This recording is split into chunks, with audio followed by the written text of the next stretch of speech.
Hey, you guys, welcome back to my new channel.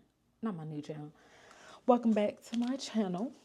Okay, and let's get ourselves together. So, welcome to my channel. I am Elena, mother of four. Y'all like my hair? I'm excited, clearly. But today is a fun vlog. We have a Bible study and then we have a what's in my quiet time with Jesus bag or tote or caddy, whichever you want to call it. And I know you guys want to know because even Christians, we can be a little nosy. But it's a good nosy, it's a good holy nose. Yeah, so again, if you're interested in mom vlogs, daily vlogs, weekend vlogs, just all around mother content, Jesus Christian content, stay tuned and subscribe here. Like, we love Jesus. Is that not enough? And please interact and leave a comment. We're just trying to get to 1,000. We're trying to get to 1,000 so we can do more stuff and just have fun, So go get your coffee. I just drank all of my juice, and I juice, by the way. I like juicing for weight loss, health reasons. But I drank all my juice, and I got to get some coffee before we get started on what's in my quiet time with Jesus bag. Not gonna lie, I did make some recent purchases and I still gotta clean it out and update it and upgrade some things. And I do want to get into doing books. So we are actually going to. I've been reading lately, but it has been rough. It has been rough lately as well. So I have not sat down to actually go back to reading, but I did buy a book and I am a true fan of this pastor. But anyways, let's get our coffee and get right into it. Okay, you guys, I was watching another mom life blog. I'm just trying to get everything down packed and how to actually communicate mom life to you guys because I don't know what I'm doing. So, anywho, let's get right into this Bible bag. What's in my devotional quiet time with God bag? Let's get right into it. I kind of don't like my thing moving. So I'm just going to show you guys. So excuse my room if it's a mess. It's not perfect. And excuse my children. They're arguing.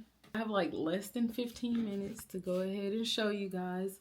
You will see just my shoulders and lower. I am on my break. Not my break, lunch break.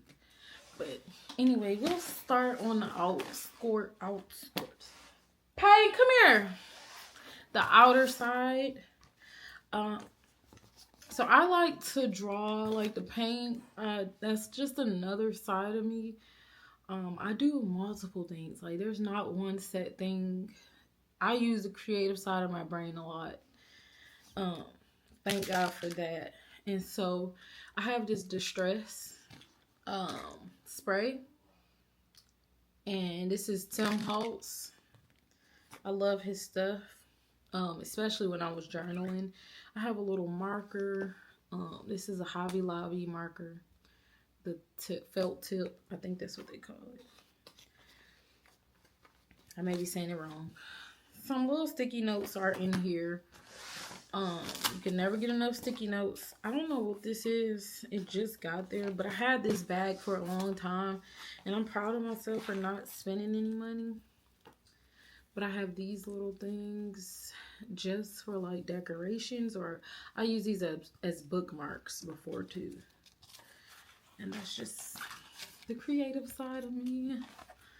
I have stickers. I have not used these yet because I'm just I like them a lot. I don't want I want to save them, but I am going to start using them.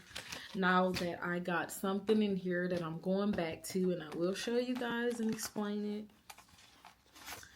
Then I have more stickers. I have I use these as my journaling markers to kind of bookmarks or markers to kind of notate where I'm at. I got more stickers, and again, adhesive dots to just glue things without using major glue. More sticky notes. Okay. Then over here, these are my like prayer cards. Can't wait to get into this prayer thing with you guys. Then I have some pens. I just bought these. They are like markers. Like I said, I like to draw, and I have an idea that I'm going to show you guys soon. I love washi tape. I use it as a hack for my Bible notes, for the journal. So I just have different kinds of adhesives, just like things that are cute, fun, flowers, fruit, bikes. You get the picture. I love everything pusheen.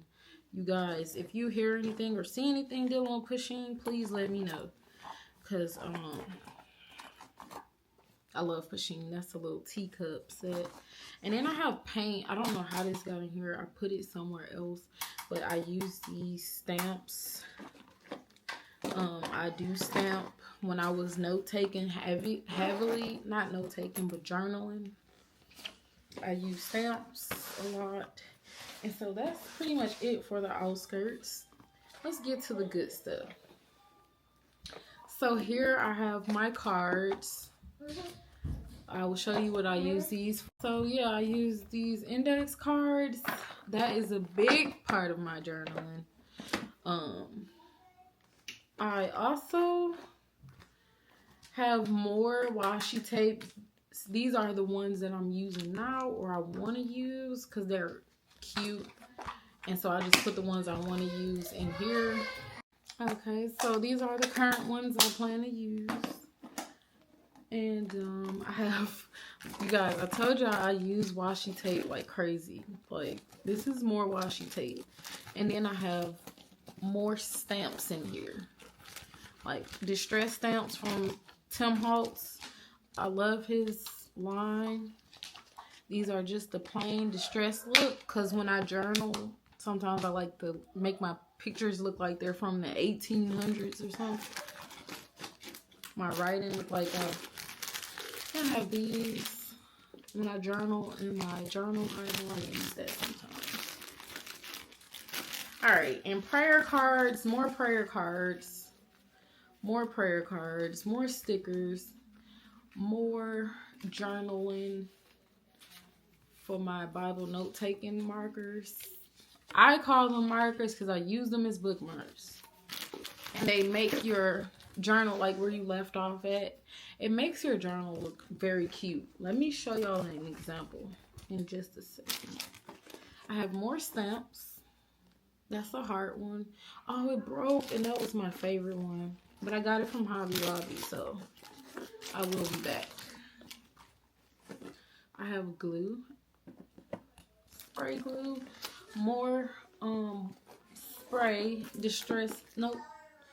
That is my oil.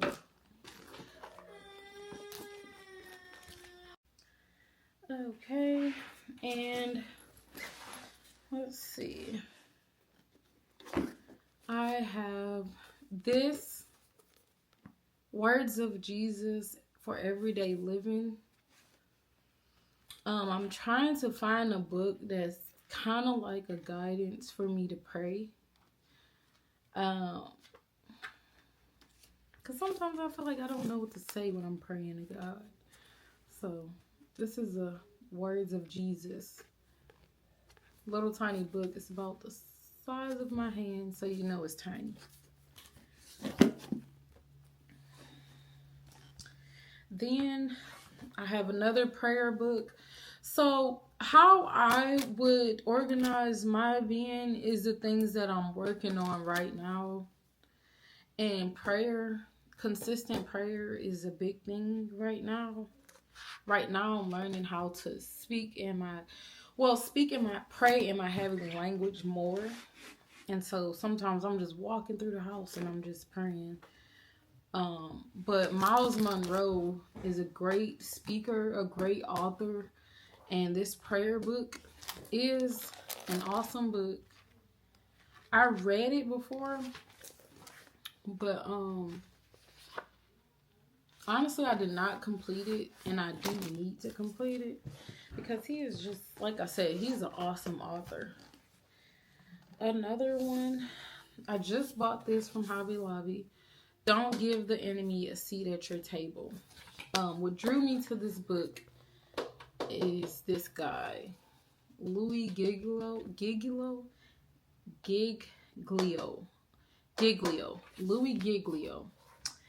He is, if y'all listen to Air One, he is a pastor, and he prays a lot. He speaks a lot on that radio station, and so I just wanted to read kind of. And then the fact that this says, don't give the enemy a seat at your table. And then it says, it's time to win the battle of your mind.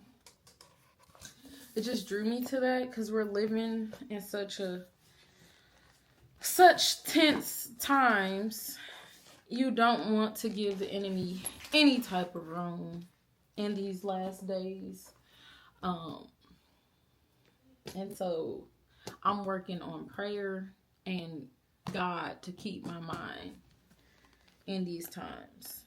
I'm gonna do this last because y'all ain't ready. Next, I have this. And again, I love journaling. But one thing that I use every single day before we get to this is, hurry up. So I use these two babies every single day. Like, I have to get some more inserts for this because y'all need to go order her folders. She is like, this is my baby. And this is my Thompson Chain Reference Bible. I use this every day. It's already beat up. Like, Nova, when we had her, she chewed off the book Bible. I'm always remember that dog. Even though she's not here. Sorry, I need to adjust. But an example of what I am doing. Let me show y'all my favorite settle. So this is something that I painted in my prayer closet. And that's just an example of the things that I like to draw. So you can have a visual. The things that I like to do. I like to paint. I like to draw. This was off the dome. And it's so beautiful. But this is how I organize my notes. And this is what I mean by those little flowers and stuff that I keep. I use a pen. What is it called? Not a pen. Lord. Paper pen. Yeah, paper clips, sorry. I use paper clips, and like, this is how I use the washi tape. So you can just get an idea. I don't like to go into too much artsy because the main focus is the Word of God. So the little things I do, it just keeps it fun. And I keep it simple. So that's just an example of why I use washi tape. And this is how the note card. So I have definitions here of the words that or the cities that I want to learn about and kind of what they did. So that's what these index cards are for. So I thought y'all needed a visual of why I do what I do. So for this book specifically, I do want to, this is my Ruth notes. And this is just an example of some of the things I'm going to do. But this is the book that I will be putting art in kind of in this aspect and just drawing like myself and using this for note taking and art. And so that's what these little markers are for. And my prayers, you know, kind of when I'm praying or talking, just drawing at the same time. I am getting back into drawing because that is just something that I enjoy. And so that is what that is about. The next thing is this. I am so excited about this because, again, I feel like the Caddy, if you can't put everything in there, let it change like with the seasons. So with your season. So the season I am in is in prayer. And that's what this Caddy is about. Prayer. And right here, I want to start back doing the prayer journals. I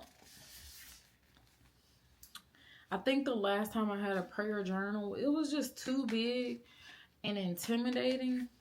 And since I put my prayers on the wall anyways, I just thought me actually putting my prayers here makes it simple. And I love simple, to be honest. So that's what this now prayer journal is for.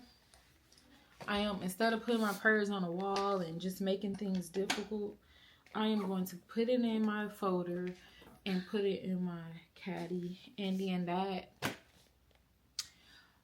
when we move, I may do another prayer wall, but I really believe that I am going to be doing more so.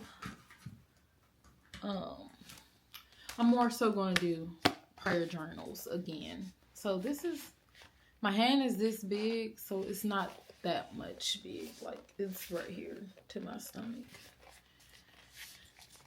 So I'm very, very excited. I've not started yet because I want to go get some more paper.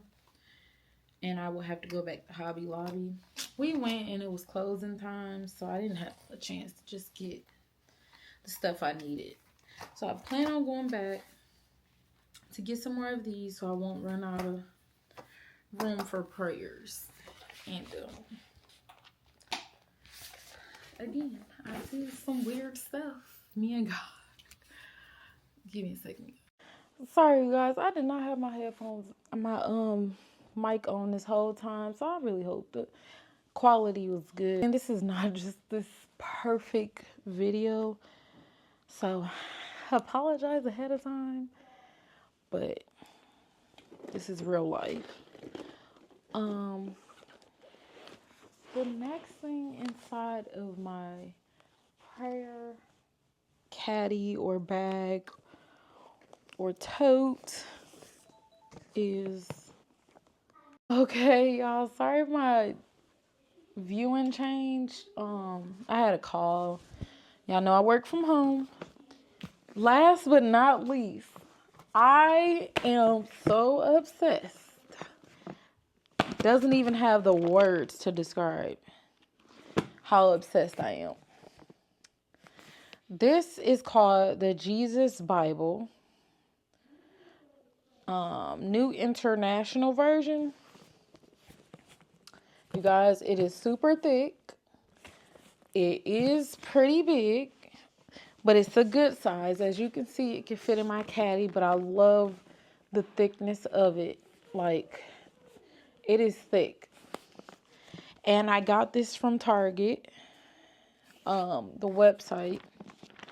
And I'm already, like, I took one note, just the scripture, and to keep from marking up my Bible, I'm going to try this method. Of course, I'm going to put highlighters in here because, you know, it's nothing like being a child and then when you get grown, you reading what your parents read and the notes they took. That's just kind of exciting to me. So I won't take the highlighter method away. But as far as the notes, I don't know, because I do want this to be a journal, not journaling too much, but just like, I want it to be neat. So I'll just leave it at that. And so this is a major, I'm so excited. This is a major part of my caddy. I'm going to use this for everything. I don't even know. I'm just so excited about this. I wish I had the link to the person that kind of made me want to get it.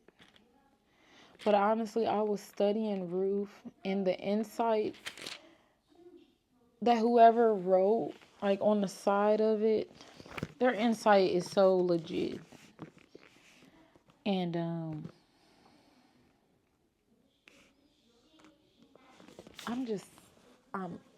I really have no words.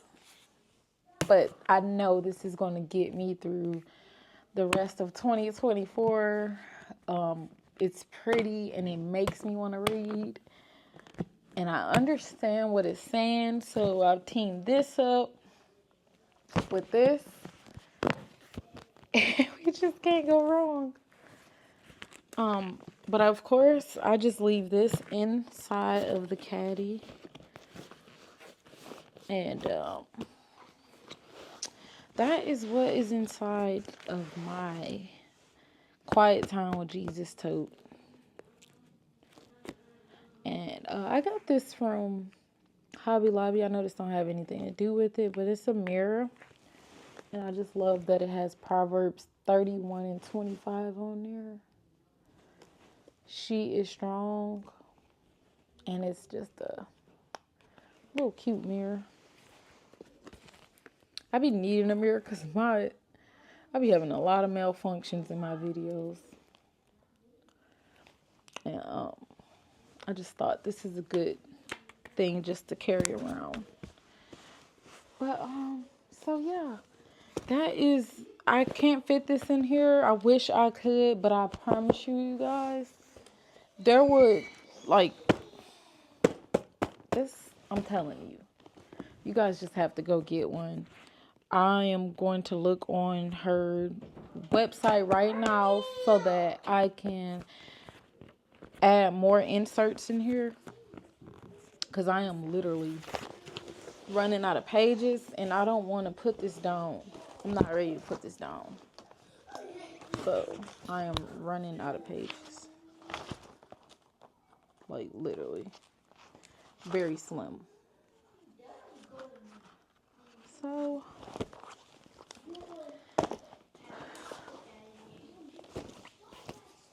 that's what's in my little caddy.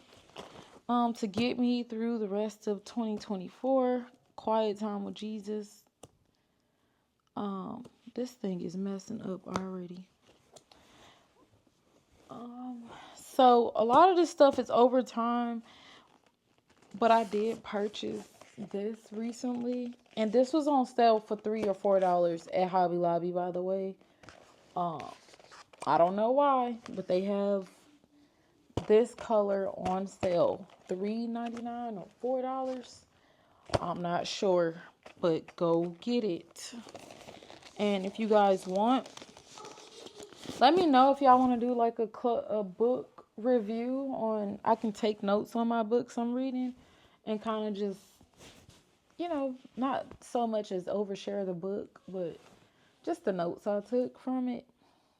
And, we can do that. Maybe on Saturdays, every other Saturday. Not every other Saturday, but Saturdays when I actually complete the books.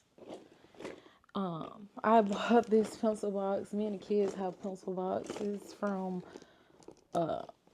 Office Depot. Y'all know. If you don't know, I love having the best pens for my Bible studies. And so this is where my creativity will come from. And I will use these for this book. And yeah. So I just They just came out with a new, well, I don't know if these are a new line, but these specifically, they write so beautiful. Like, I always buy this brand of pens because they're so pretty. And then these here are just the markers. And so there can't be a Caddy without some cute pens.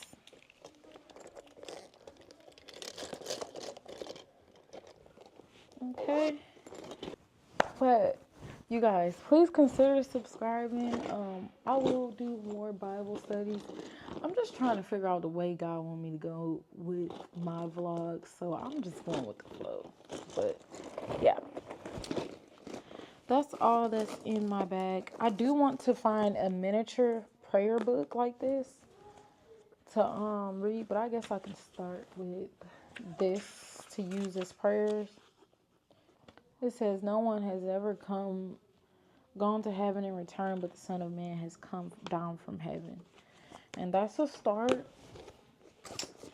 Let me live the life I need to live to even get to heaven to see our Father. So yeah, I did paint this, you guys. My name is on the back of it. But thank you for watching this portion of the video. Now we're about to get into our Ruth Bible study. We're going to wrap that up. And just let me know what other Bible study you guys want to finish or try to complete. I'm not saying I know everything. I'm not saying I want to know what God wants me to know. And the little information I do know, I don't mind sharing. So that's pretty much sums it up. And yeah, stick around. This is just like a little view around my caddy since we're closing up this part.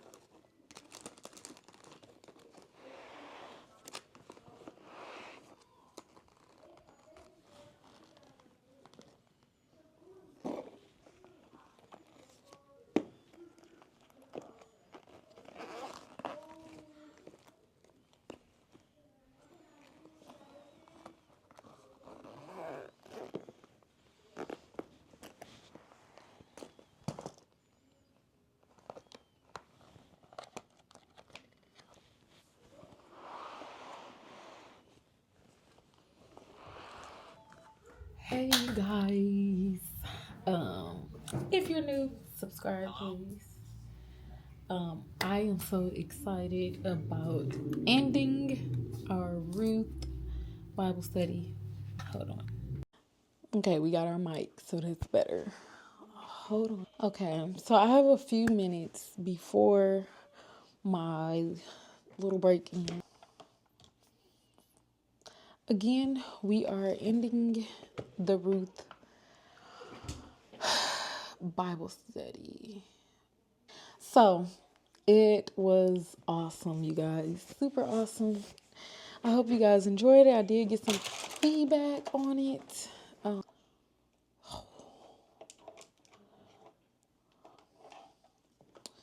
Okay. So, I did get a little feedback on it, and just like, I don't know, all the positive things. I hope this doesn't look awkward. So, let's just get right into it. On Ruth. Again, I'm excited to be ending it. It's bittersweet. We definitely can revisit this Bible study again.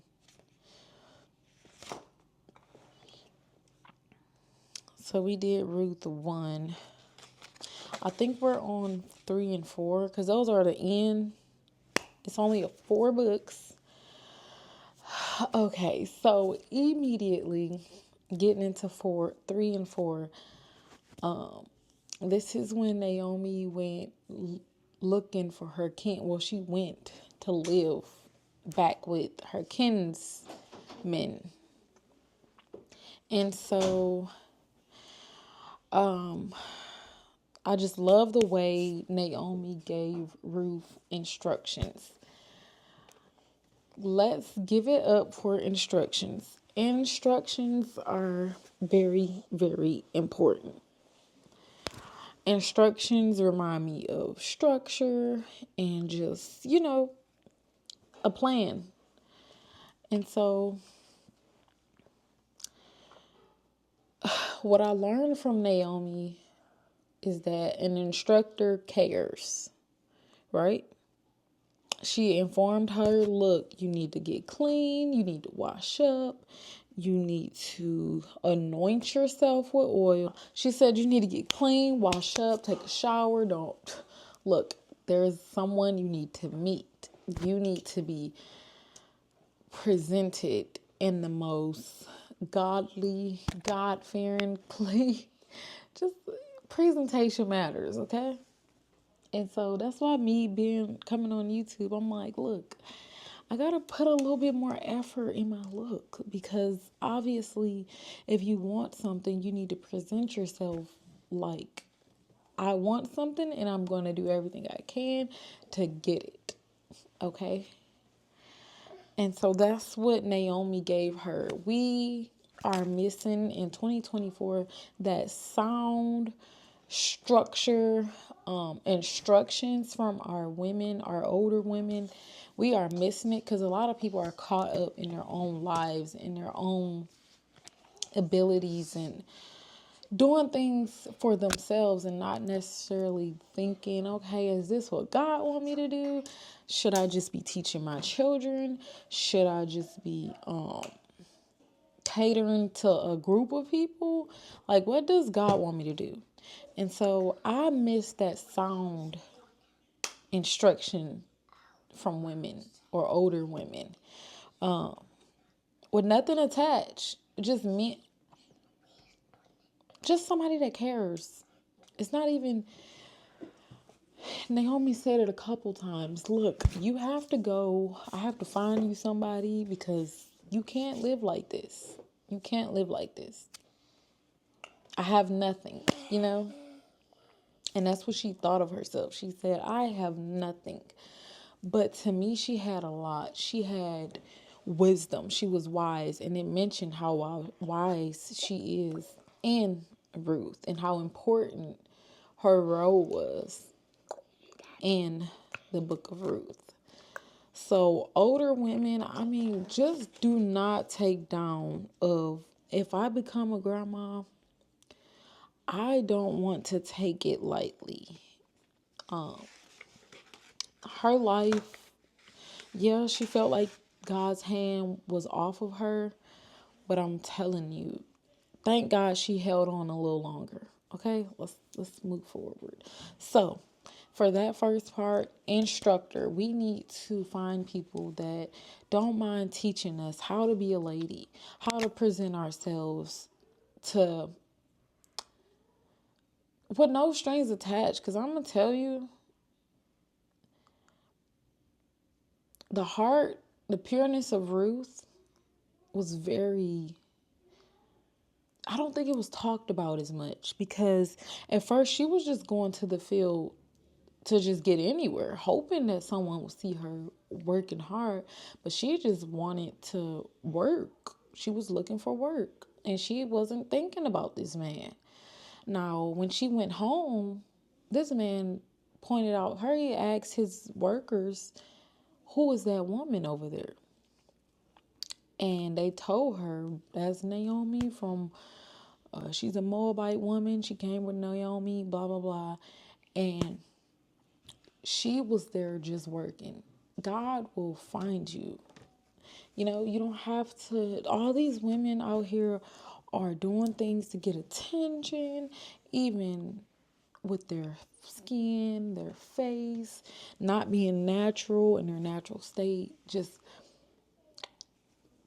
extra, getting work done, getting our bodies done, to be seen. Honestly, if you think about it, everything we do is to be noticed.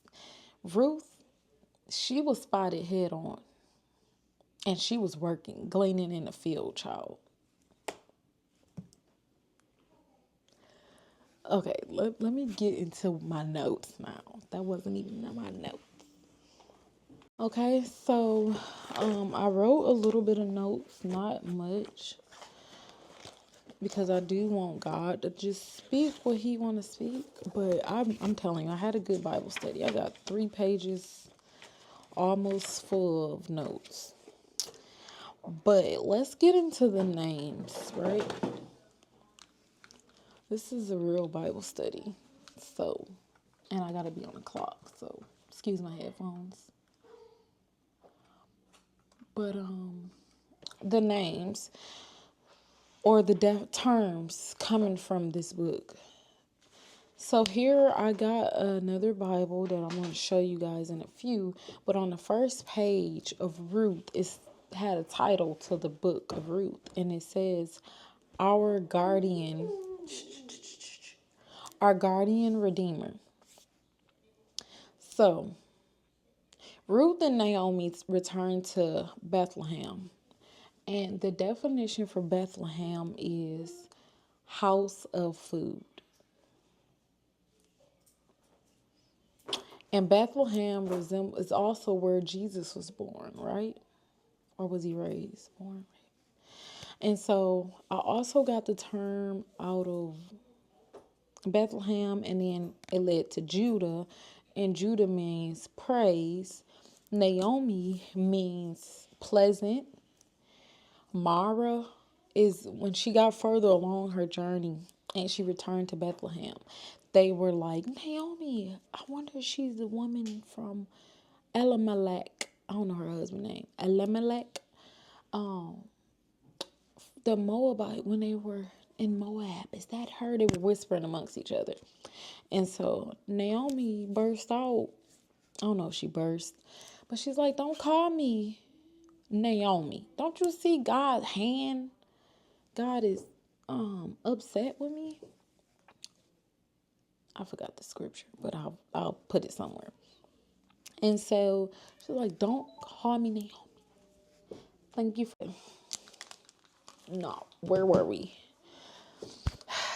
So, again, Ruth and Naomi, we were on their names. Mara means bitter. So, Naomi went to Bethlehem bitter. And I just think it's so amazing that God told her to come out from even her kinsmen. Naomi left her kinsmen to adapt to her husband's. I don't know if Naomi was from Bethlehem too, but I think she left her family as well. But anyways, Ruth left her family to adapt to Naomi's family, and she put on her God. She took everything that Naomi had to offer, which was not much at the time, being that they left Moab to Bethlehem, and I don't believe they had much. But it's almost like Naomi always knew the answers, because when Naomi told Ruth to get cleaned and all of that, she told her while she was there, Ruth was around her, she was like, he'll tell you what to do.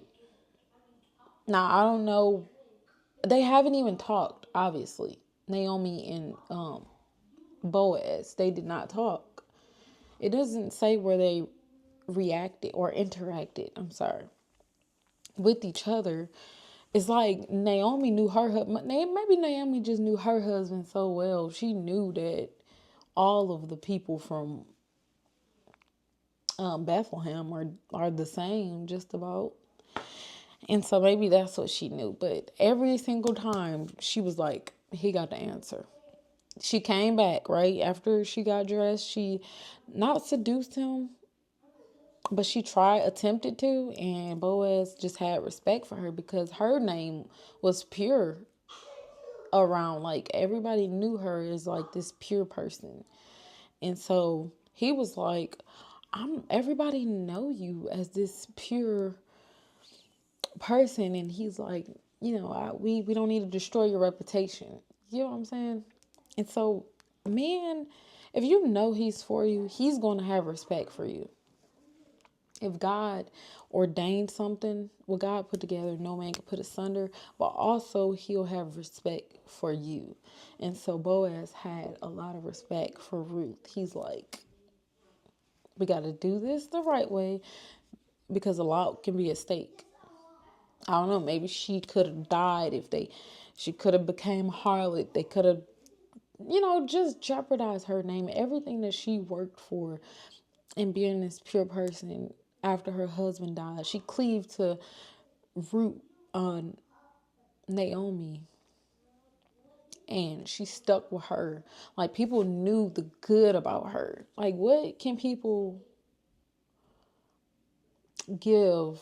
What do you give off to people about you? That's your question for today. Anyways, so yeah, she went on and she adapted their culture. She adapted. That's a lot to take on.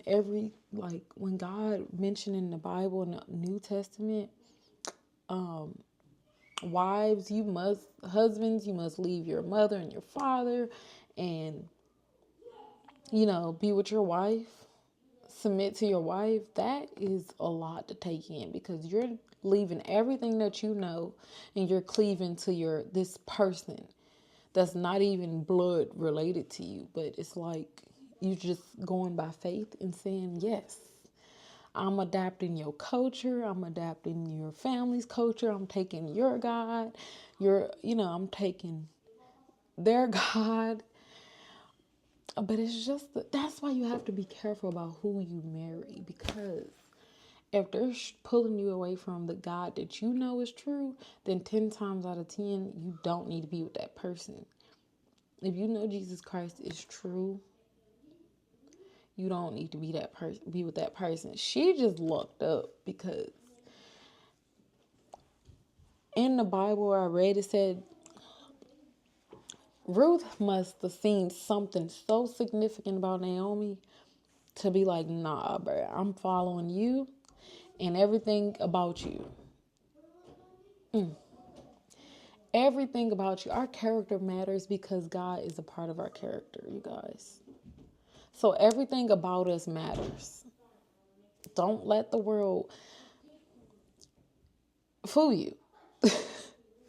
Don't let them tell you otherwise. Everything about you matters because your reputation is carried from generation to generation. Think about it. Naomi reputation carried to Jesus.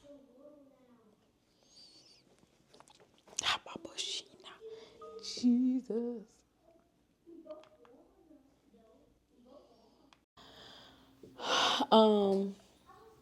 And so kindness, I don't want to get ahead of myself. So the Levitical law, Boaz was super kind when he saw her in the field. From there on, he was just super gentle and kind to her. He was like, don't do this anymore. Just follow the women, follow the ladies that are in my, what is it? What they call them? Help me, Lord.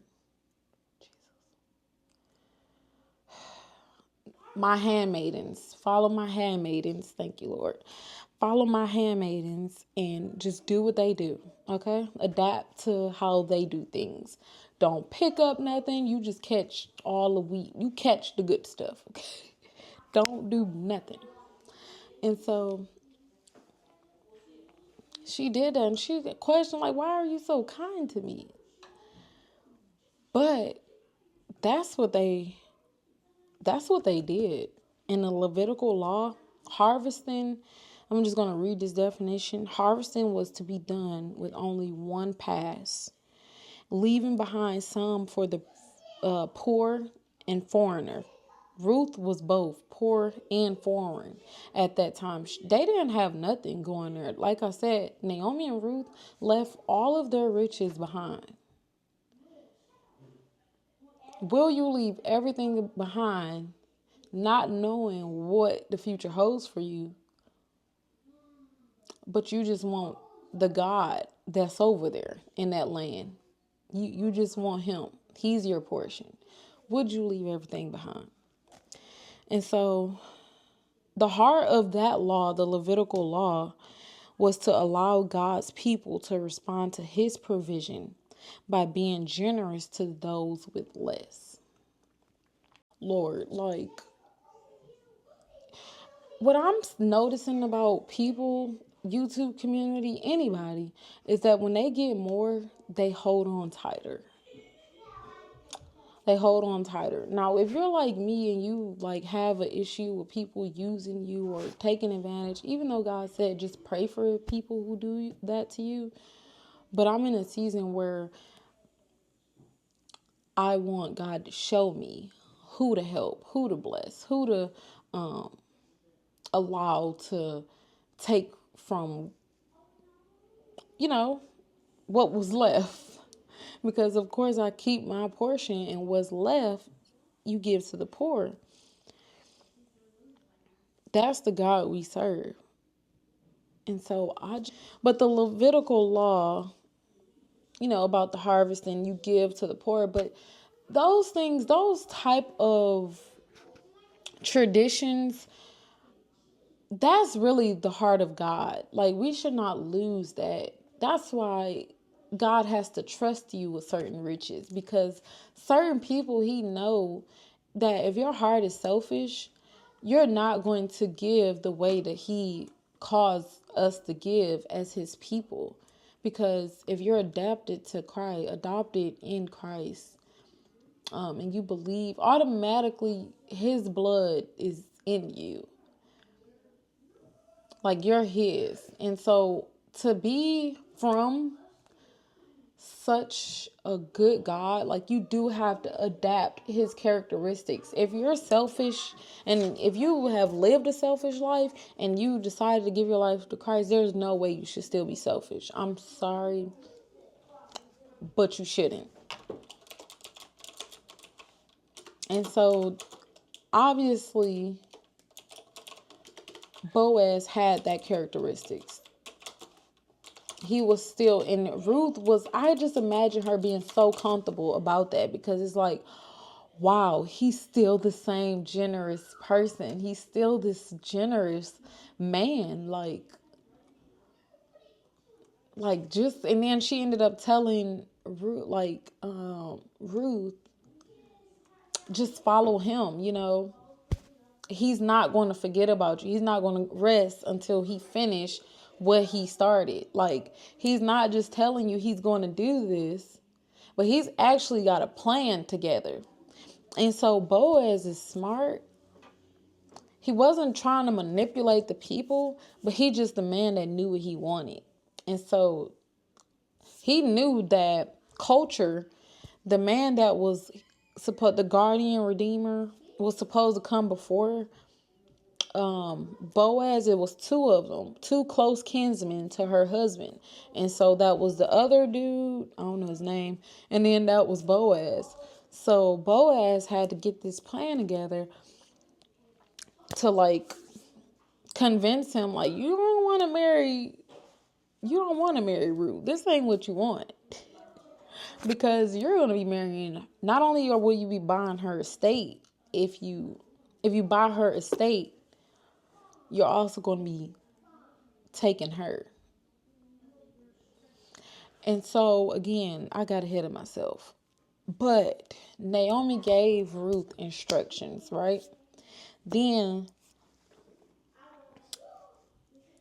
can y'all just imagine how Ruth felt? Like, Naomi felt like the load was released from her. Like, she don't have to have all this trying to take care of this grown woman and provide for her, find her husband, do all of this stuff. Just imagine a load or the burden that may have been lifted off of her when she found out about Boaz. And so she followed those instructions, and Boaz took over after that. He was like, we can't do it this way. I know you here, and you're at the edge of my foot, but we can't do it this way. Okay, we got to do it the right way. And so Boaz got his plans together, and he explained it to Ruth. A real man is not going to keep his plan from his woman.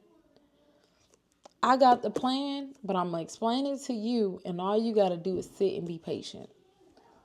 And that's what she did, right? She just waited. And let me add some scripture. Start at Ruth 3:11. 3 and 10. The Lord bless you, my daughter. He replied, this kindness is greater than that which you showed earlier. You have not run after the younger man, whether rich or poor.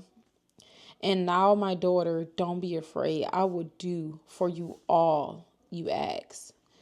He trusted her. Because for him to even have to mention, like, you basically not a gold digger.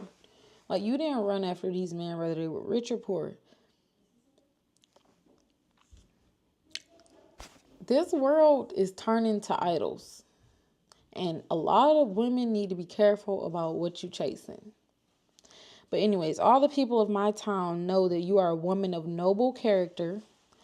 Although it is true that I am a guardian redeemer of our family, there is another who is more closely related than I. Stay here for the night, and in the morning, if he wants to do his duty or as your guardian redeemer, good, let him redeem you. But if he is not willing, as surely as the Lord lives, I will do it. Lie here until morning. So she lay at his feet in the morning, blah, blah, blah. He also said, bring me the shawl you are wearing and hold it out. When she did so, he poured into 6 measures of barley and placed a bundle on her. Then he went back to town. 18, I'm going to skip to 18. It says, then Naomi said, wait, my daughter, until you find out what happens.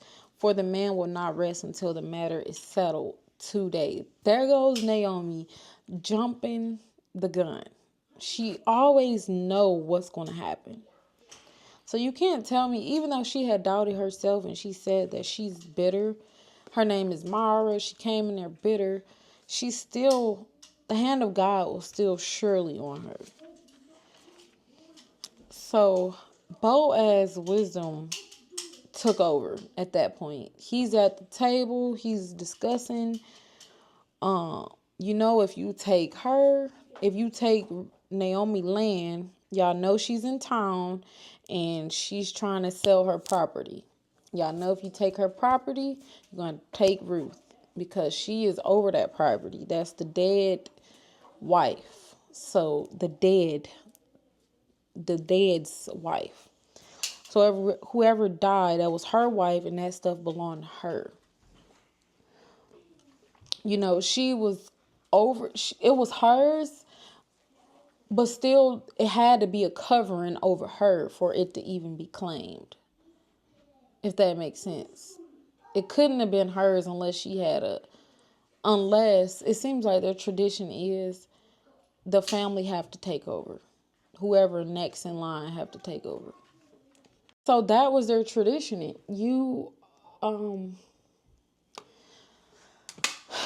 It seems like it was a lot of order and structure. And that's why, to me, they kept their riches. Because it was structure, it was order. If that husband dies, another man has to come in that's closer to that kin and take over that family tradition so that their riches will live on.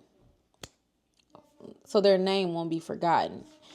And I just love that. I mean, I know it's not the tradition here in these times, but generational wealth was set up, and God teaches you in his word on how to market and how to set. This man was marketing. Boaz is a marketer. If you go read this, I'm telling you, you'll read about marketing. I'm for real. Like, Boaz sat and discussed with them. Look, I got Naomi, and I want to sell her property. We got to keep the dead alive. Don't you guys want to let this name live on? I need somebody to take over this land. But if you take the land, you got to take Ruth too. The man said no because he didn't want, and I think Boaz mentioned that don't forget about the dead, because this other man already had his own family riches and property and stuff, and he knew that if he would have took on that, his name probably would have died. So he was thinking about his name. Anyways, and then too, they probably felt uncomfortable about taking on the dead's wife. Y'all let me know what y'all think about that. But Boaz is a marketer. He was buy this, sell this, negotiating. He's a good negotiator. And so they ended up saying no about all. No, I don't want none. I'm sorry. The next guardian redeemer, he was like, no, I don't want anything to do with it. Have it. Isn't that just like saying you go through HE double hockey sticks and Satan is like, I did my dirt, I'm through with her. But isn't it like God to redeem us? To take on the slack or the illness that Satan didn't like about us. You may have gotten in trouble and you were a prostitute all your life and disgusting in the sight of men. And God is like, I'll take her. I negotiated for you. Isn't that just like Christ? So, yeah, Boaz was like, I'll do it. So, yeah, our Redeemer is here, okay? And just keep Boaz, just think of him as that, because that's what this Bible said. It says Jesus, our guardian redeemer, for the title of Ruth. And so, he was really kind even to the man that came. He told him, sit down, sit here. You know, they specifically put that in the word. And he presented to all the elders, you know, who's going to buy. He took 10 elders of the town and said, sit here. And they did so. Then he said, this is Ruth 4 and 3. Then he said to the guardian redeemer, Naomi, who has come back from Moab, is selling a piece of the land that belonged to our relative Elimelech. I thought I should bring the matter to your attention and suggest that you buy it in the presence of these seated here and in the presence of the elders of my people. If you redeem it, do so. But if you will not, tell me, so I will know. For no one has the right to do it except you. And I am next in line. I will redeem it, he said. Then Boaz said, on the day you buy the land from Naomi, you also acquire Ruth, the Moabite, the dead man's widow, in order to maintain the name of the dead with his property. At this, the guardian redeemer said, then I cannot redeem it because I might endanger my own estate. You redeem it yourself. I cannot do it. Now, in earlier times in Israel, redemption and transfer of the property to become final, one party took off his sandal and gave it to the other. This was the method of legalizing transactions in Israel. So the guardian redeemer said to Boaz, buy it yourself.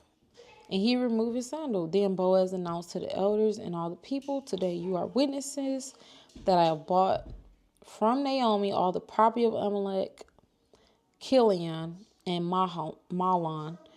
I have also acquired Ruth the Moabite, Mahlon's widow, as my name will not disappear from among his family or from his hometown. Today you are witnesses. And then for the last portion, really see the heart of Naomi here, and that she's finally resting in the trust that she wanted for Ruth. What do you mean? She's finally seeing the vision unfold for herself, and she's resting that God has really done it this time. He has taken care of us. And now I can go back to being Naomi. without having to go back to my hometown and taking on our old ways and leaving Ruth or discontinue my relationship with Ruth. Naomi is at ease. And that's the word I have. She is really at ease. And I just really brought my attention to her. We know it's about Ruth and Boaz, but the fact that he even redeemed her and he didn't forget about her. God don't forget about what's important to you. He don't forget about your pain and your suffering. And that's what he does. He redeemed us from that. So Boaz took Ruth and she became his wife. When he made love to her, the Lord enabled her to conceive, and she gave birth to a son. The women said to Naomi, "Praise be to the Lord, who is this day has not left you without a guardian redeemer. May he become famous throughout Israel. He will renew your life and sustain you in your old age. For your daughter-in-law, who loves you and who is better to you than 7 sons, has given him birth." Then Naomi took the child in her arms and cared for him. The women living there said, "Naomi has a son." And they named him Obed. He was the father of Jesse, the father of David. And then they went on telling about the foundation of the family, the genealogy of David, from David to from Perez all the way to David to Jesus. So now it's talking about the bloodline. If you go back and read 4 to 22, it's ending with the bloodline leading us to Jesus Christ and how that foundation of a family was important because it led us to Jesus. He did not leave Ruth out. And she lost her husband, but she gained so much greater. She gained Jesus. Sorry, you guys. I'm trying to record. Hurry up because it's getting loud. So forgive me if you hear my children. So yeah, at the end we noticed that what I really wanted you guys to pay close attention to is the name. So at first Naomi was like, "Yeah, call me Mara. I'm bitter. God ignoring me. He ain't here for it. He forgot about me. His hand, I'm sick. God just did away with me." So she was just speaking from a person who don't know the plans that God had for her. Can we all relate? We need to find a name to name ourselves. Like, my name is Elena. It means fair, beauty, or something. And it's a whole list, but there's a bitter side of me that just don't want to trust God and upset with him, trying to figure out what are you really doing? We all have that. What I'm saying is we all have that state. Like, we all have that state where we are just bitter and don't want to deal with people. That was Mara. The only person she could tolerate was Ruth, apparently. But when you get to the end, and them girls came to her, "Oh my God, Naomi, you got a baby. Naomi." Listen, what they call her? At first she told, when she first got there, "Don't call me Naomi. Haven't you seen what God did to me? I left full and came back empty. And you calling me Naomi still? Don't do that." But can you imagine, like, the embarrassment, like, I was that girl when I left, but I came back. Nothing. It was almost like God just, his hand is against me. But isn't that what God said in Revelations? Oh, Jesus. He gonna give us a new name. He's gonna give us a new name. Yeah, we're on earth. My name is Elena, and I'm dealing with pain. I'm dealing with suffering. I got health, this and that. I'm going through this. It felt like God's hand is on me. And even with Paul, The only thing that Paul said, I feel like I got a what he had? A thorn? He had a thorn. After he saw the vision that God gave him, he came back with a thorn. Pain, suffering. And the only thing God told him, my grace is sufficient. I just read that. I don't know if I just listened to that from somebody, but listen, it came back for y'all, okay? His grace is sufficient. That was the only thing. That was from my sister sent the sermon. But the Redeemer, like our name is going to change. We're Naomi right now. But when Jesus returned with vengeance, kindness to his people, we get a new name. But is your characteristics lining up like Ruth's? Are you living that Ruth? Pleasant. I mean, not pleasant. What did he call her? She had a noble character. A noble woman of God. Are we adopting that characteristics, or are we just adopting bad girl? This woman was noble. That's the characteristic God is looking for. When you adapt to his line, when you take on his bloodline, these are the characteristics you must have. Loyal, kindness, the fruits of the spirit. She was noble. What does the term noble mean? Belonging to a hereditary class with high social or political status. Having or showing fine personal qualities, high moral principles and ideals. Righteous, virtuous, good. A woman who belongs to a noble class. Having or showing, virtuous mean having or showing high moral standards. She considers herself, an example, she considered herself very virtuous because she neither drank nor smoked.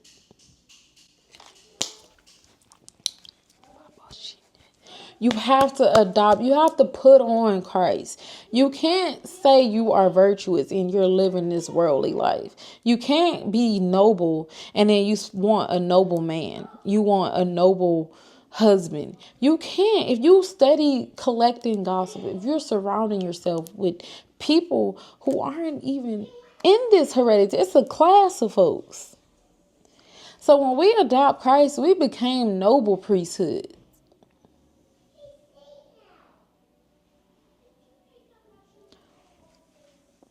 It has to line up. I'm sorry, but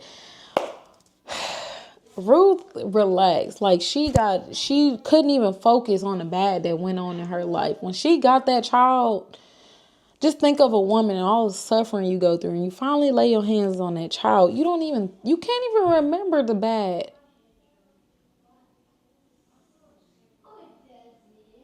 Because now I see God all around me. I see God all around me. I'm back. Yeah, I'm back.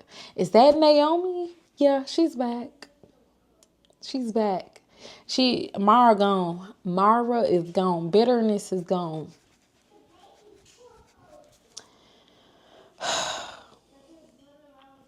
I really hope you guys enjoyed this Ruth Bible study. And I just pray that you suffered. Yeah, you lost some people. You lost him, her.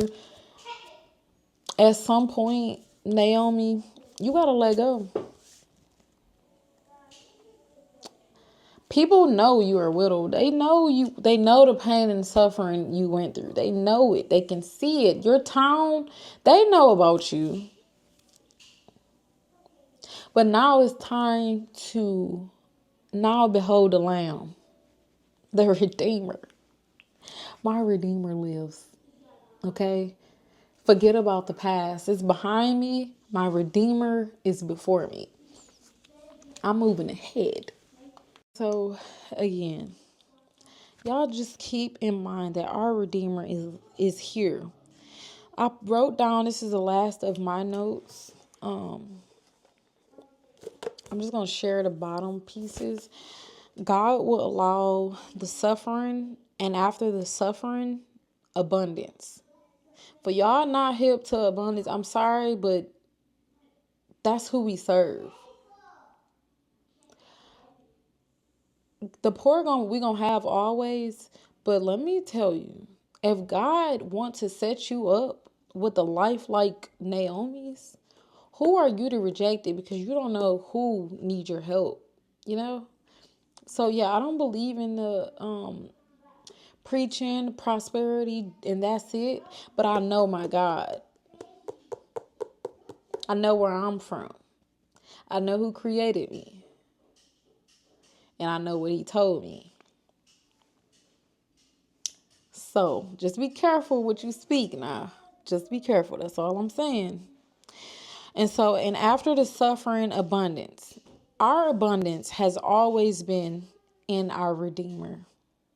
Y'all know who our Redeemer is. Jesus. Thank you, Lord. Bitter Mara to Naomi. I put, God cares for all of our needs, even our bitterness. The pain and suffering that people feel, and you feel like, God don't care about me, my little hissy fits. Yes, he does. Yes, he does. He cares about your hissy fits. Could we position our heart and change it and give him glory and praise in spite of? But when you real with God, that's a relationship. Naomi had a relationship with God. And so she was able to talk the way she was talking because God knew her, right? So feel what you feel.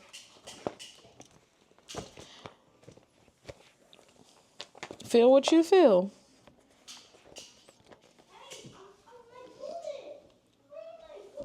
But no, your God is absolutely real, okay? So be encouraged, you guys, and I really do hope you guys enjoyed this Ruth Bible study. I know it's not professional. I know it's loud in my background, and I might not have all the best insights, but I got what I needed, and I hope you did too.